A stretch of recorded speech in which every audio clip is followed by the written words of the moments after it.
Sa ibang balita, muling gagamitin ng Nemesis missile system ng Amerika para sa kamandag exercises na nagsimula na ngayong araw.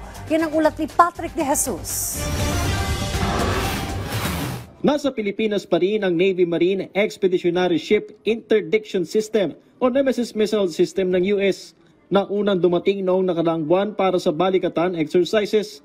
Katunayan, muli itong gagamitin para sa kaagapay ng mga mandirigma mula sa dagat o kamandag exercises ng Philippine Marines at US Marine Corps na nagsimula ngayong araw. Dati nang inalmahan ng China ang naging deployment sa bansa ng Nemesis.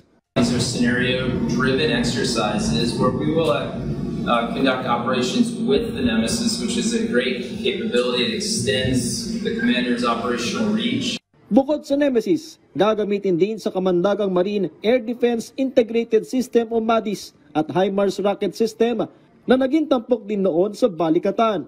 Karamihan sa mga pagsasanay sa ika-9 na iteration ng kamandag ngayong taon ay isasagawa sa Batanes, Palawan at iba pang bahagi ng Luzon.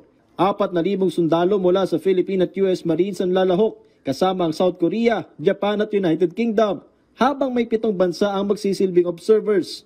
So again, be able to learn and sustain what we have,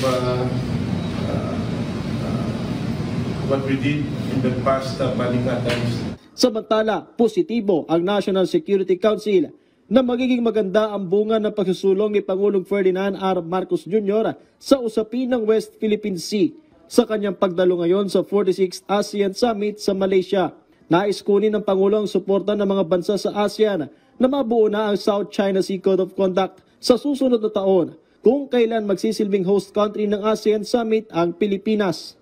We hope and pray that the President will be able to get support from the political leadership of the other ASEAN nations towards this approach.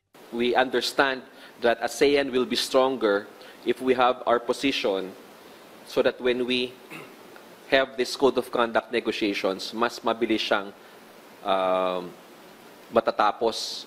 Muli namang ikakasa sa July 27 sa Quirino Grandstand sa Maynila ang takbo para sa West Philippine Sea.